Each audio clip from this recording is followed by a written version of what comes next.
Voy a hacer la misma Adelante. petición. ¿Se me escucha sin micrófono, sin ningún problema? Bien. ¿No? ¿Quién dice no? A la gente le gusta el micrófono. Usa el micrófono.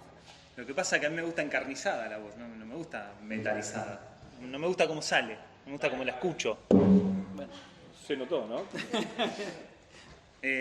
A ver, voy a empezar por una cuestión anecdótica. En principio, no he traído nada preparado, ¿no? Y quiero que se escuche, no traje nada preparado, ¿no? Digo, como si uno pudiera entrar a la escena ya parado, ¿no? Eso es imposible, uno se para dentro de la escena. Incluso los amantes saben, ¿no?, que lo primero que cae son esas pequeñas cositas, ¿no? La ropa, el ropaje, ¿no? Lo que tanto uno busca preparar. Entonces, ¿para qué preparo demasiado si se va a caer rápido?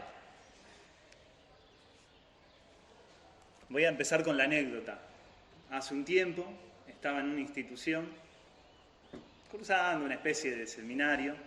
Digo especie porque podríamos ponerlo en duda. Y sobre el final, esta persona que estaba dictando el seminario termina de proferir sus palabras. Era un seminario bastante grande, yo no sé si era el 10, me parece que estaba trabajando el 10, porque era gordito, ¿no?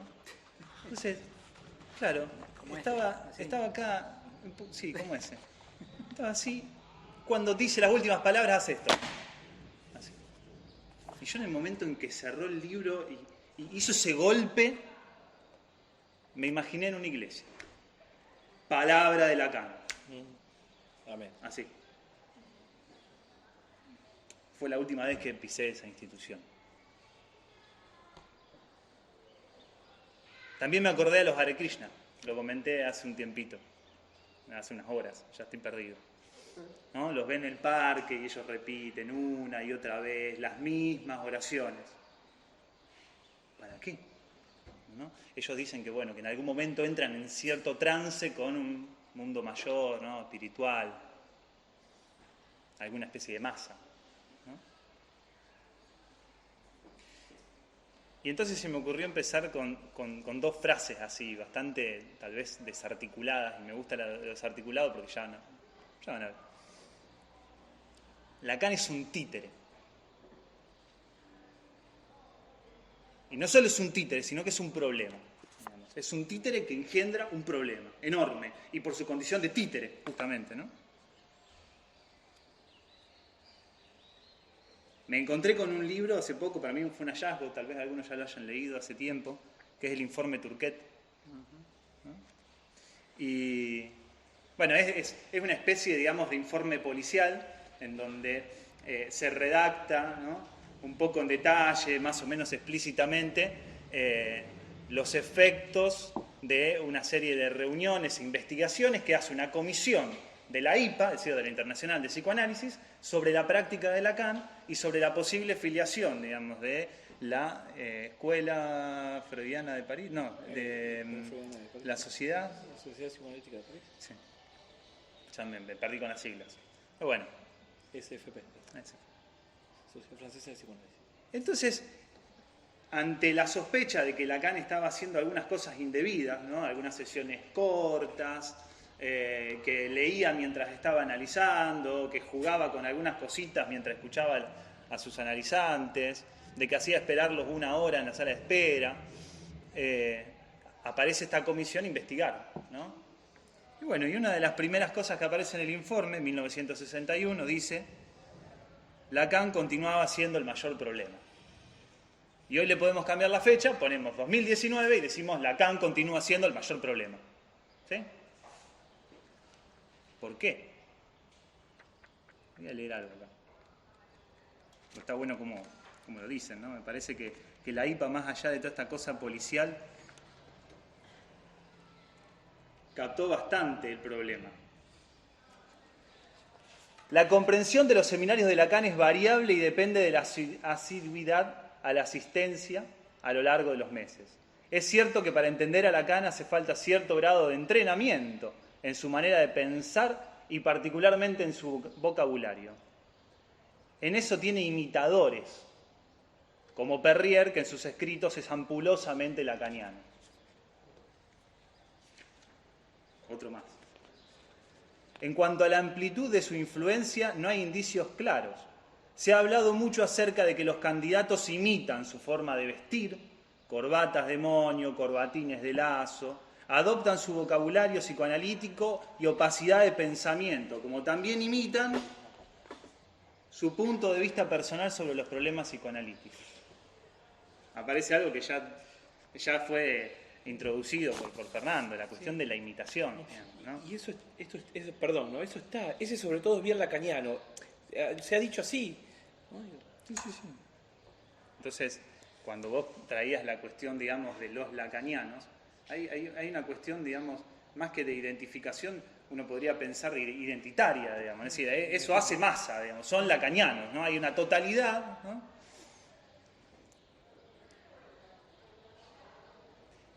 Y también uno podría pensar que Lacan no está muerto, entonces. ¿No? Así como Nietzsche en algún momento dijo, Dios está muerto, uno hoy podría decir, Lacan no está muerto. ¿Por qué no está muerto? Bueno, acá tengo alguna cosa interesante. Traje un libro que se llama Dialéctica del titiritero en escena. ¿No? Y como tengo que ser un poco consecuente con las cosas que a veces digo, o intento serlo, para mí el psicoanálisis se sostiene en un movimiento extraterritorial. Digamos, si no puede extraer de otros discursos, de otros saberes, de otras disciplinas, algo, como plantearon en otro momento, hacer una lectura, digamos, del arte, o tomar algo del arte para poder llevar a la práctica y hacer una lectura en todo caso de los problemas de la práctica. Si no podemos hurgar en la literatura, bueno, yo hurgué un poco en la cuestión del teatro de títeres. Y ahora se los voy a leer. Insisto, Lacan es un títere. En el capítulo que se llama La animación del personaje, construcción y animación del personaje, dice, hablando de la voz, se la emplea, claro está, haciendo hincapié en las diferencias del registro vocal, tonos, semitonos, modulación, dicción, de acuerdo con pautas convencionales para definir sutilmente al personaje, evitando caer en la parodia y lo caricaturesco. Esta manera de hacer hablar a los títeres le exige al titiritero mucha concentración y buena precisión entre la articulación de la palabra y el movimiento de la figura. O sea que habría una necesidad para cierta credibilidad, vamos a llamarlo, cierto verosímil, ¿sí?, de que el personaje está vivo, porque vamos a plantearlo de esa manera, ¿no? Creer que el personaje está vivo es un verosímil, ¿no? Una ficción, como estamos trabajando un poco con Mauro y con Juan. Es una ficción. Nos hacen creer eso y nosotros creemos eso también para poder gozar un poquito de la escena, ¿no? Bueno, pero es preciso que el movimiento del títere acompañe a las modulaciones y los tonos de la voz. Mientras eso esté mejor sincronizado, entonces la credibilidad, digamos, es algo tal vez posible, ¿sí? Creemos en el títere. Y fíjense que ha surgido ya varias veces, y está bueno que surja porque no deja de ser también un problema, la cuestión de la jerga analítica, es decir, hay un código, se está armando un código analítico, ¿no? Tenemos todos los pseudoconceptos que han devenido en conceptos y evidentemente, como devienen en conceptos, se hacen signos, y entonces parece que nosotros nos entendemos entre nosotros con esos signos, ¿no? Bien, entonces todos más o menos conocemos el código, armamos mensajitos, ¿no?, y se lo mandamos a otro para que nos entienda. Pero vuelvo a la parte del informe, que la IPA lo ve muy bien eso, más allá de que Lacan era un problema para la IPA, porque Lacan no seguía las reglas, ¿sí?, ve muy bien que hay gente que lo imita, y hoy lo siguen imitando, digamos. ¿Y la imitación por dónde va? Por la vía de la copia. Su forma de vestir, su forma de pararse, su forma de moverse, su forma de hablar, el vocabulario, la forma del pensamiento, cómo pensaba, ¿sí? Todavía seguimos pensando o con la expectativa de que hay que comprender a Lacan, que hay que entenderlo. Algunos se arrogan, digamos, las claves para poder comprenderlo. Y eso es lo que nos evita justamente el pasaje por la castración de leerlo, digamos, ¿no? Porque leerlo es claramente matarlo, que eso es lo que hizo él con Freud, en definitiva. Cuando se declara freudiano, como decía Fernando, la declaración tiene que ver con un gesto que hace Freud. Él, lo que toma de Freud es el gesto. Y es eso, es de tomar de otro lado, de la lingüística, de la lógica, de la antropología, de los recursos que tenía a mano. E inventaba. Ese es el gesto, digamos, de la declaración de ser freudiano, digamos, está en relación a la dimensión del acto, que también es algo de lo que se ha hablado, digamos, los diferentes tipos de actos, ¿no? En relación al acto. Sigo en la misma línea, o no sé. Hay otro mantra dando vuelta. Hablamos de los mantras, ¿no? De la cosa que se repite y ya no se sabe de dónde viene. Por lo menos yo lo he escuchado así, hasta que me fui a las fuentes y lo encontré, pero hagan como yo, no me imiten. ¿Cuántas veces escucho eso? Hagan como yo, no me imiten. Hagan como yo, no me imiten. Está en la tercera, que es una conferencia pronunciada en el 74, en Roma. Y dice así: entonces, relájense, sean más naturales. Cuando reciban a alguien que viene a pedirles un análisis, no se sientan tan obligados a mostrarse de cuello duro, incluso como bufones, que están justificados a ser bufones. No tenían más que mirar mi televisión. Soy un payaso. Tómenlo como ejemplo y no me imiten. Me está diciendo, no me imiten. El hagan como yo, no me imiten, pone el acento en el hacer, en el acto. ¿Cuál es el acto que hizo Lacan? De hecho, en el discurso de Roma, él dice que pretendía fundar el psicoanálisis. Uno podría pensar, digamos, que el acto estaría ligado a eso, a la fundación del psicoanálisis. No dice refundar el psicoanálisis, no está el re ahí, está la fundación del psicoanálisis. Entonces, digamos, esa es la dimensión de acto que nos compele un poco, digamos, y que es a perderlo también. El horror del acto analítico. ¿Por qué el analista tiene horror de su acto, que es otro de los mantras repetidos? Mantras. Pues, porque en ese momento vas a ser un pedazo de mierda. Un chicle masticado. Cae. Ese es el tema. Ese es lo horroroso para el analista, digamos, quedar en el lugar del desecho, hablando de los restos. Porque el analizante se va, sigue su vida. Y el analista pasa a ser un resto, me atrevo a decir, ficcional, en la historia de un analizante, y en el mejor de los casos. El problema de la imitación nos ha traído la cuestión de la jerga, la estereotipia, que es algo que planteó Fernando también. El hecho de que la gente tenga, respecto de los analistas, y fundamentalmente de los analistas lacanianos, la idea de que los tipos están callados, no dicen nada, dicen y se quedan así, y que te dan la mano y encima con la distancia, y que no te dicen nada y van silenciosos hasta la sillita, y una vez que se sientan dicen te escucho, y todas esas mangas de pelotudeces, es algo de lo que nos tenemos que hacer cargo nosotros. La gente no dice eso porque están siendo malos o porque nos quieren criticar. Esto nos corresponde, nos compete, somos nosotros acá el problema de haber engendrado una estereotipia, de haber hecho de Lacan un títere. ¿Por qué digo que es un títere? Porque el títere es lo que cobra vida. Es el titiritero el que está al servicio del títere, es el que le pone la mano, el que le hace los movimientos, el que le presta la voz. O sea, somos cajitas resonadoras del discurso de Lacan. Y ahí estamos en la dimensión de la repetición. El eco, el ronroneo.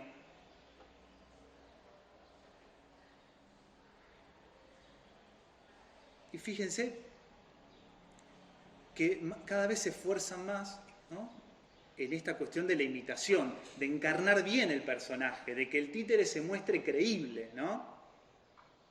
Porque si no se muestra demasiado creíble, es decir, si los movimientos no encajan demasiado bien con el tema de la voz, del tono, de la cadencia, del volumen, entonces es caricaturesco, es grotesco, ¿sí? Da risa, ¿sí? Es el aham del grupo. Y se me ocurrió hacer una especie de comparativa, ¿no? Porque digo, a ver, en el teatro de títeres, más allá de esta particularidad, es decir, que hay un objeto que cobra vida, pero a condición de que el titiritero se sacrifique por el objeto, es decir, que le preste el cuerpo y le preste la voz, hay algo que toma este autor, voy a decir quién es porque hay que nombrarlo, Rafael Cursi, lo toma de Levi Strauss, y él dice, a ver, la máscara no hay solamente que pensarla por el lado de lo que muestra, sino por el lado de lo que oculta y de lo que excluye. Y entonces, ¿qué es lo que excluye un analista que se pone una máscara o en todo caso se oculta detrás de todo un teatrillo y muestra un títere? ¿Qué es lo que oculta? ¿O qué es lo que quiere preservar? ¿De qué se quiere preservar? ¿De la castración? ¿De en algún momento de venir resto? ¿De equivocarse? ¿De pedir disculpas en algún momento? Y el teatro lo que tiene, digamos, está la cuestión del libreto. Si bien el actor le pone cierta cuestión de impronta personal, de estilo, hay un lugar por donde ir, se sabe por dónde se empieza y se sabe por dónde se termina. ¿En qué lugar se termina? ¿En qué punto? ¿Cuándo concluye la obra? La obra concluye siempre en el mismo momento. Es la última palabra pronunciada y ahí termina. Digamos. Y eso es lo que había captado Lacan también en relación a las sesiones, que no eran sesiones cortas, eran sesiones de tiempo variable, ya lo dijimos seguramente un montón de veces. ¿Sí? La variabilidad es lo que introduce justamente lo imprevisible, digamos, del corte, del punto. Eso es lo que buscaba desorganizar un poco, es un poco de empuje, digamos, hacia lo real. Que se enojen un poco, claro, por supuesto. Pero está la cuestión de lo imprevisible. ¿Sí? Y me acordé que entonces, digamos, dentro de toda la dimensión de lo teatral aparece la improvisación. ¿Sí? Y es muy interesante la cuestión de la improvisación, porque quien haya ido o haya visto a los Jumping Frijoles, ellos tienen ciertas cuestiones preparadas, digamos, y no van totalmente en la improvisación. Algunas cositas tienen, ¿no? Como yo vine con algunas cositas, después digo la mitad, digamos, no leo nada, pero algunas cositas tengo. Ellos también algunas cositas tienen, pero le piden al público que ofrezcan situaciones, ofrezcan personajes, ¿sí? Que les entreguen algo. Y fíjense que ahí hay cierta similitud con la posición del analista, ¿no? Yo ofrezco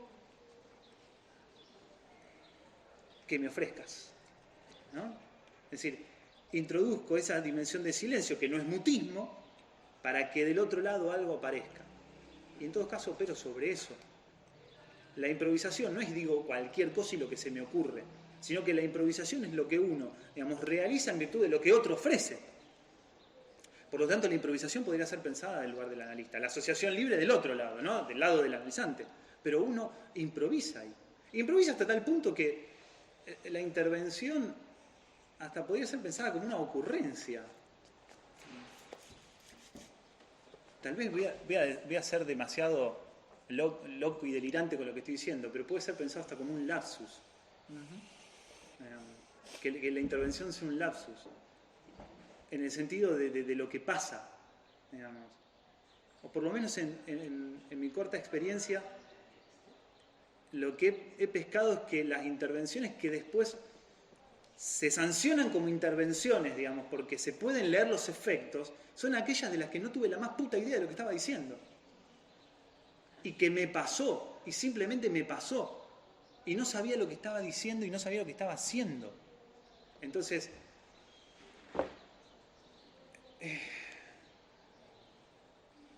es esto, es intentar provocar un poco, a ver si lo podemos empezar a matar a Lacan.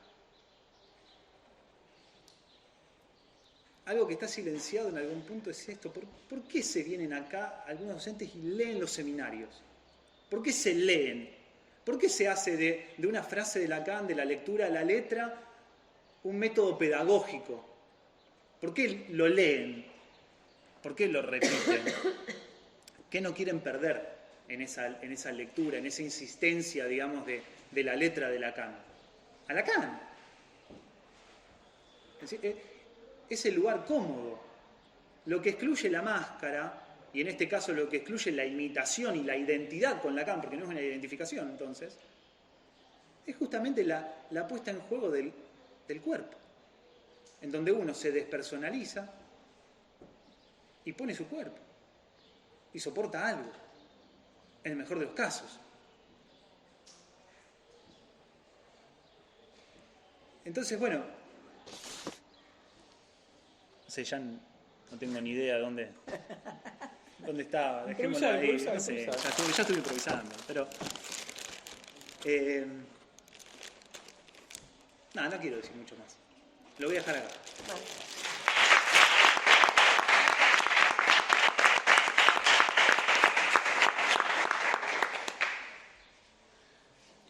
Bueno, gracias Javi. El micrófono no funciona, así que...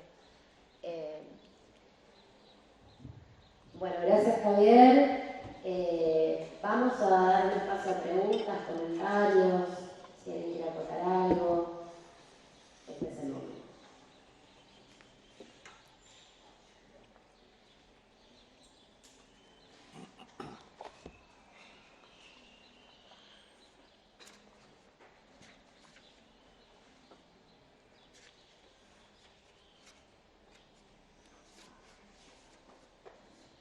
Me acordé que había una cita. Retorno, ahí el retorno. Alush no la... por lo menos no la ubica. No, Alush no lo cita. Dice que esto Lacan lo pronunció en 1967, pero no hay ninguna cita de referencia. Podemos ubicar más o menos el año, ¿no? ¿Dónde estaríamos? Entre la lógica del fantasma y el acto analítico, por ahí, ¿no? Lacan declaraba a sus alumnos en 1967: no crean que mientras viva podrán ustedes tomar algunas de mis fórmulas como definitivas. Era algo de lo que también estaba planteando Fernando. Así que si Lacan hubiera seguido produciendo, seguramente se hubiera encontrado con nuevas cosas, tal vez con el libro de Cursi, digamos, y hubiera trabajado algo de teatro de títeres para hablar de lo que le interesara, digamos, ¿no? Está en la fundamentación esta idea de lo magmático, ¿no? De que el concepto sea una especie de... que tenga consistencia de magma, ¿no? Es decir, lo suficientemente sólido para que te permita operar en algo, pensar algunas cosas, pero a su vez lo suficientemente flexible para que también uno lo pueda ir transformando, ¿no? Que pueda ir cambiando, virando, tomando otras formas, ¿no?